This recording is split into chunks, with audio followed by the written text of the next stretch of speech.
This is Pete Moore on Halo Talks NYC. I have the pleasure of bringing CEO and founder of Spren Elite HRV, who is a returning guest to our Halo Talks audience platform here. As background, he's NASM instructor as well as several other accolades and certifications. Have about 3,000 coaches that he's trained in data and biomarkers. Over 1 million members have been exposed to his technology. He's going to talk today about some of his progress since we last had him on the show, primarily with Fitness on Demand, which is going to launch here sequentially with our podcast launch. And Jason, welcome back. Hey, thanks, Pete. Yeah, good to be here. Been a while. Lots going on. Yeah, so we like to have people back on to tell us that their business is still alive and thriving, and that so the audience knows it takes a while to create value. And you got to stay in it to win it. So you are a case study for a high grit CEO going through COVID and coming out the other side. Oh yeah, amen to that. The past few years have been easy for almost nobody, and we're still going. Yeah. So give people a little bit of a refresh here on where you guys are and how the evolution of software has happened since our last podcast. And Dave, we'll have in the show notes here the original podcast, which is in the 300s and now up to the high 500s, as a check-in on where you guys are.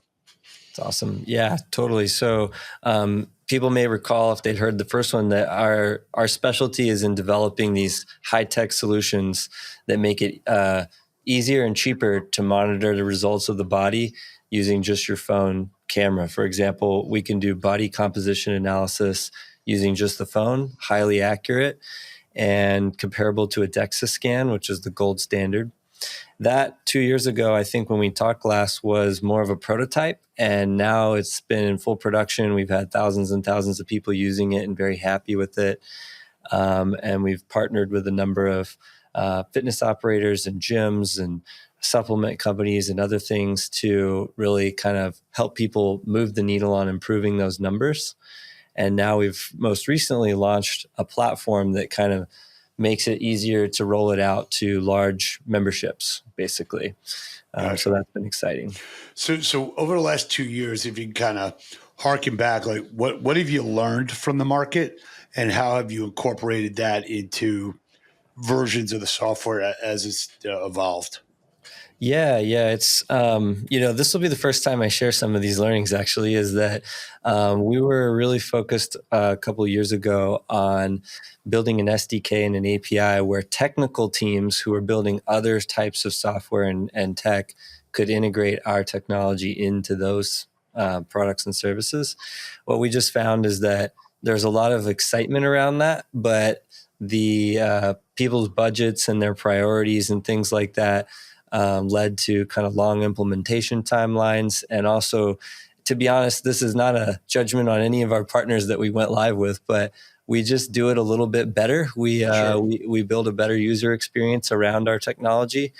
And, so basically we've shifted to saying, okay, if we can provide a turnkey solution that requires no dev, no development, no IT budget, et cetera, how will the market receive that? And that's going really well right now. And talk about like Fitness on Demand as an example. What were some of the frustrations that they were trying to achieve? How did your software kind of dovetail into meeting those solutions? And how are you now kind of excited about that launch and what the potential opportunity is? Yeah, well, they've been great partners. Again, this is something we haven't really communicated publicly because we've been working together with them for a while on figuring this out. They're actually, I would say, almost ironically, a bit of a counterpoint to my previous statement in the sense that they have a strong tech team and they're building a lot of great software with Fitness on Demand. But also, we're providing a few things. Obviously, the camera technology. So increasingly, their partners in the gyms that they serve are looking to measure body composition and show real measurable results that they're giving their clients. And this is just part of the overall zeitgeist right now, is that people want more personalized guidance. That doesn't mean just what your music selection is. They want to know that it's working for their body, right? And Fitness on Demand and their partner gyms that we're rolling out to over 1,000 gyms with um, are excited about the opportunity to do that with the phone. And so, there's a lot of hardware options, and there are pros and cons to the hardware-based solutions. But a lot of operators seem to be excited about the phone-based solution that we offer. Mm-hmm. And from an education standpoint, either Fitness Demand has a lot of counterparties that use their software inside of the clubs, whether that's for um, their video and on demand, or for inside the club actually being able to put content up in the group exercise rooms while people are not while there's not live classes going on. So when you think of them as a partner, um, what kind of gives them the authority to now do this from the club operator standpoint versus you going direct to the club operator? Yeah, it's a good point. I mean, they're an established player that has relationships with some pretty notable operators, and so Mm-hmm. we're kind of going in together to make that a more seamless experience. But we also go direct to operators as well. So that's part of the platform that we just launched, which is allowing operators, both small and large, to be able to roll out overnight to your whole membership accurate body composition analyses, personalized nutrition plans, and some more automated coaching features that engage members outside of the gym. And so that's been exciting to see because, again, no real IT budget associated with it. And remind everyone here on the podcast the derivation of the name Spren. Yeah, sure. So it's kind of harkens back to my and our team's nerdy roots within sci-fi and fantasy, and to us it means essentially the embodiment of the human experience. But it's also short, easy to spell word. So you can find us at spren.com, and all of our socials are at Spren Labs. Gotcha. So, obviously you went through COVID. Um, did you see a pop then when people, were at home and actually trying to educate themselves, when they had time, or was COVID, like a down period for you guys? It was. I would say it was net neutral for us. Basically, we had like a long history of serving people who work out in gyms and in real facilities, and so obviously those people took a hit to their overall routine. But then we had a huge surge in digital kind of self-led home well-being kind of interest. And then we've seen the same thing that everyone else has seen, which is a lot of people returning to the gym and going all in on in-person again. And to be clear about exactly what you're providing. So I've got data, I've got biomarkers. Explain to us exactly what that means and how it's being done through the phone and not through any kind of, in person or any kind of, blood testing or what have you. Yeah. So we do integrate with some blood lab providers as well. I think what you can think of us as is kind of a holistic view of what's going on with the member's body and their progress. But let's just use a typical example. So the biggest goal by far is still fat loss when people Sure. are getting into fitness and wellness. And fat loss is, working out is an important component of it, but really it's also very dependent upon nutrition and diet. I'll just put a thumbtack in that and just remember that for a second. So Okay. typically when a member comes in, the first thing they want to do is understand their starting point. What is their body composition? What's their body fat percentage? How much muscle do they have? Where is it on their body? And that's a great opportunity to put them in the right program, recommend the right services, products, supplements, etc. to them. And providers already see a huge percentage increase in member lifetime value by getting that body composition done up front. And then from there, it's about guidance and accountability and progress tracking. And we offer tools that make that more automated and efficient for fitness providers, so that it's kind of end-to-end life cycle of the member, powering it all up. Every software company we talk to says they own the data, right? And I kind of realize that, maybe you do, maybe you don't.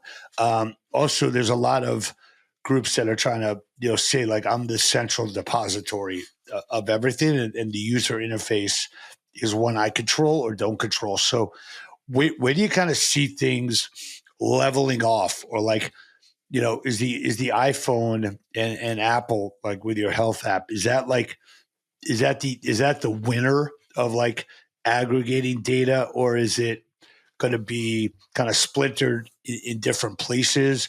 And how do you think about the business when you're like pushing the data into something else versus being like the primary collector of that? I'm sure what I just said is not exact, but just like give me like a framework. Yeah, well, I mean, ultimately the member owns their data is how we think of it. Like you, Pete, or whoever's listening, you own your own data. You can delete it all or take it with you. There's a big trend towards data portability. So if somebody wants to leave and go do something somewhere else, they can kind of take their data with them, et cetera. That's also seen in the healthcare side of all of this story as well. But I think ultimately with the rise of AI and all this other stuff going on, is it kind of comes back to the fundamentals of are you reaching people where they are? Are you delivering a great experience for the member so that they are engaged and getting the level of personalization that they need? And that's actually where the value from the data comes from their perspective. But then if they so choose to participate in bigger R&D efforts and things like that, the data does help unlock new innovation. And so that's kind of, not all data is created equal, but we're very meticulous, let's say, about working with our partners and our members to, have them, if they want, opt in for research and help us improve our technologies. And just one example of where that's leading is on the camera. We started out with heart rate, then we developed respiration rate, then we developed heart rate variability analysis, then we developed full-on body composition analysis. And all of that has been in collaboration and partnership with the community. And on the roadmap are things like blood pressure, VO2 max, and other things that we can get just from the phone. Gotcha. When you take a look at, I'm sure you do this in some capacity. You say you got a million data points, right? Over time. 1 million people that we've engaged with on the platform, and we've actually processed now over 5 billion biomarkers on the platform. It's huge. So from a standpoint of looking at this, if I was like New York Times or something, let's say, and I'm doing an article on, the health of the average consumer, let's say, and I was able to give you like an age range. Would you be able to put together and say, look, in each one of those categories, heart rate variability, like it's gotten better or it's gotten worse. Biomarkers, the starting point for somebody entering a health club right now that's deconditioned has gone from, X to Y, like it's like are there like takeaways that you have, not necessarily on like how good your software is or how much information is provided, but like, are we getting healthier? Are we getting less healthier? Are we getting more obese? Are we getting like, what are some of the things that you could say? Like, I'm the only one that could kind of tell you this because I've got enough of a sample size that I could give you like a KPI over the last 10 years of what you guys have seen, which might be a leading indicator or a past indicator of like what's really going on.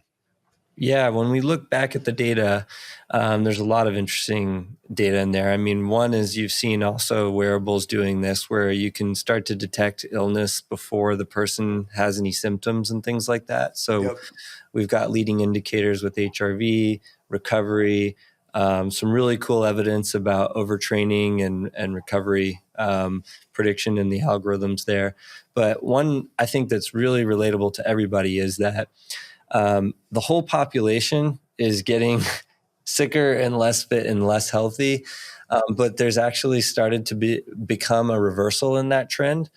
And that has been largely driven by a small segment of the population.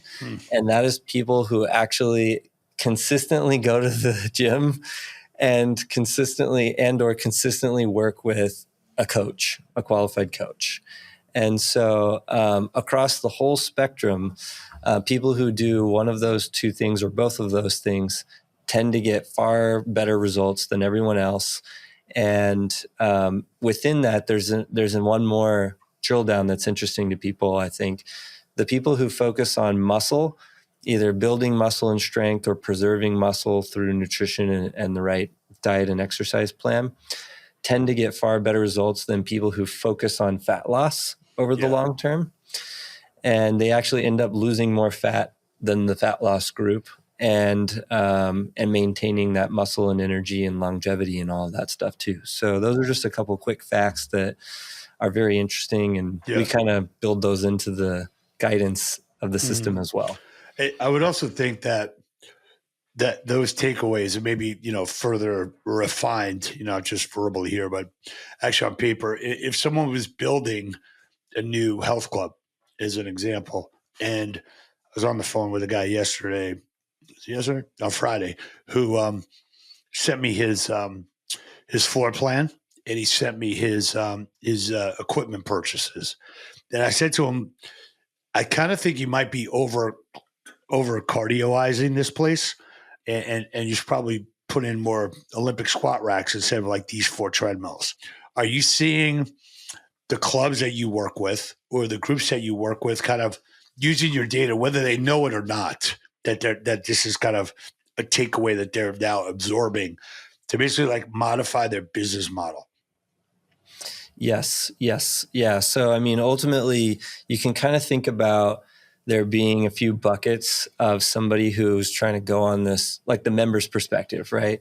You could go to what we kind of have called a gym historically, where you go in and you kind of do your own thing, right? Like one stat that's interesting there is that around 80% of people who go to a gym and do train on their own are following a program that they either found online or they're watching on YouTube or something like that, right? So the numbers are staggeringly high of people getting these third-party guidance, and club operators are starting to see the opportunity to say they can be a part of that. They don't have to be a passive player in that. And so anyways, to get more directly to your question, is basically self-guided training, personal training.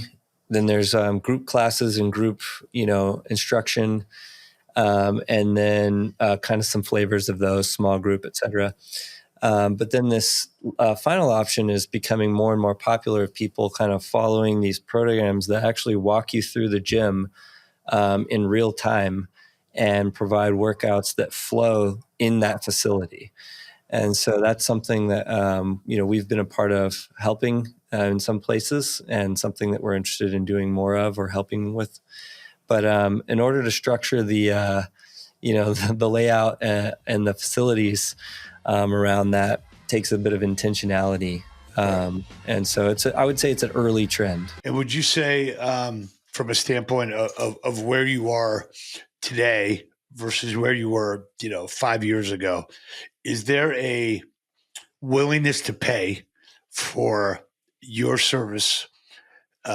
Is there an understanding now, because the health club and Halo sector at large has not really been a high user of technology from a standpoint of actually like optimizing it, as well as, willingness to pay because they view it as an expense mostly, unfortunately, and not necessarily like an investment in their revenue or in their relationships.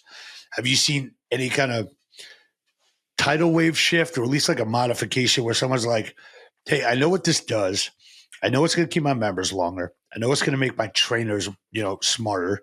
I know that those two things are extremely important for me to run a successful business, and I'm willing to pay you what you ask me to pay, or and not necessarily whatever you say. I'm going to try and negotiate it down 50%. which Right. I used to run a software company. So I know how that sales cycle is. I know when someone's going to pull a trigger. And I also know that they get nosebleeds at levels that are ridiculous. Like if I say I need $300 a month or $500 a month, and they're like, oh, it's way too much, It's like, well, stop thinking about what it costs and start thinking about what it achieves. Yeah, no, exactly. Well, so I think incentives are everything, right? And I think basically the title shift has been that members are willing to pay for it. So that makes it a lot easier for operators because we have kind of two models. Either the member can pay us directly, and there's actually no cost to the provider. And we collaborate with them on that front, or they can roll it into a premium or upsell tier in their offering, and then they would pay us directly. So we find that it just kind of takes all the friction out of it because members are demanding it. They can roll it out overnight to their whole community, and the cost is basically usually it pays for itself within the first 30 days when we roll out. Nice. So, well, thanks for the update here. I'm glad things are going well, and look forward to launching this podcast with the announcement, Fitness on Demand, as well as the other large franchisor that you referenced earlier, which we'll keep as breaking news for the show notes. Any quotes or any learnings, or you said you grinded it out just like everybody else that kind of keeps you moving here and motivated.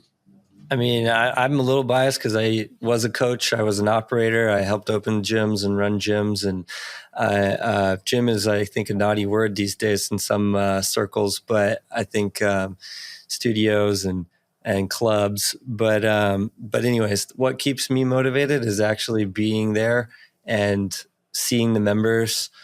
They're grinding it out every day to try to improve their health and fitness. And so if we could just make that a little bit easier and engage them a little bit more and help them at home too, that's a big piece that we didn't touch on too much, but we can help people at home because there's only, if you go to let's say the club or the studio 5 hours a week, that means there's 163 hours that you're not there per week. And it's really hard to undo the damage of all that other time in those few hours you have. So we have tools for that I'm really passionate about. So anyways. Awesome. Yeah. All right. Well, you heard it from Jason Moore at Spren. Get your act together and get on the biomarkers and intelligence that you need to keep your members fit and help them get results. Thanks for coming on. Awesome, Pete. Yeah, appreciate you. See you.